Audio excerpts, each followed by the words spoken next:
What's up guys? In this video we're going to go over the bench press, but more specifically the different techniques and variations you can use for both strength and hypertrophy. Now as a former powerlifter, I'm going to have to start with the most controversial bench, which is a powerlifting style bench press. This style of benching gets a lot of hate primarily due to a lack of integrity where the range of motion is concerned. But when talking about a sport like powerlifting, where the goal is to lift the most amount of weight possible, it makes sense why benching like this has become more commonly accepted, given that certain specifics fall under general bench pressing rules at a powerlifting meet. Establishing the setup and getting it consistent is definitely the most important part about benching like this. That's because doing this correctly requires the whole body to remain tensioned throughout the entirety of the lift. The best way to start is by first setting the shoulders while creating an arch. Then find the appropriate foot position that you're going to maintain throughout the lift. So make sure you take note of where your feet feel the most comfortable and position them to press out in front of you instead of down. Now you're going to maintain this foot position as you press the top of your traps onto the bench as flush as possible. Don't let your shoulder blades touch the bench while you do this. Keep your hips high while maintaining this tensioned position. At this point, your body will be generating enough tension for you to be able to comfortably give yourself an unrack and use your lats to get the weight into position. Once it's in position, gradually bring your butt down to the bench while maintaining that tension of your legs pushing the top of your traps onto the bench. This should already be keeping your chest elevated, but the next goal should be to keep that chest elevated throughout the entirety of the rep or set. A good cue is to actively try to reach your chest to the bar during each rep without losing the tension in your legs or letting your butt come off the bench. When the hips rise, it means that the feet are too far back. But sometimes too far forward can make it harder to maintain a more elevated chest, and you may even have issues maintaining your leg drive.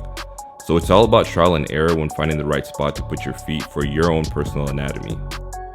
Since the bench is arguably the most technical lift out of the big three, there's a certain cue I mentioned earlier that I know I have to give more clarification on, which is the concept of actively trying to keep the chest up. Pulling your chest to the bar during the descent helps to reinforce the retracting of your scapula, similar to doing any sort of rowing movement. This is good for the bench press because once the bar is on your chest, you're in a much more stable position to be explosive while you protract your scapula during the press. This cue is also great for people that aren't very skilled in sink style benching and can benefit a lot more from a soft touch bench. That soft touch allows for more stability on your chest, especially when you have to hold long pauses. It lessens both the range of motion as well as the risk of a misgroove during the actual press.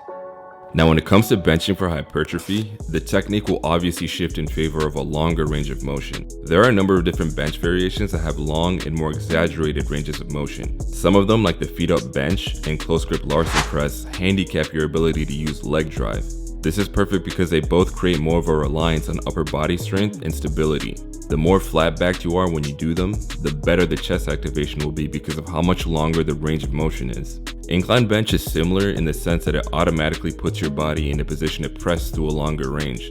And additionally, if you use a slightly closer grip or adjust the bench to a lower incline, you can add more of an emphasis on the upper chest while making the press feel much safer on the shoulders. And on the topic of healthier shoulders and even better upper chest development, the reverse grip bench is an option to consider. That's because pressing with a supinated grip alleviates a lot of the stress placed on the front delts by putting the shoulders in a more externally rotated position, which works the upper chest in the same fashion as a low to high cable fly exercise. Lastly, weighted dips are an exercise that deserve an honorable mention for both strength and hypertrophy. They're useful in the same way that a belt squat is useful for squatting, in that they work the same primary muscles as their barbell equivalent. This makes their utility perfect for either adding in extra training volume or as a substitute when fatigue or injuries are present. So that's it for the bench press, and as usual, I'll see you guys in the next one.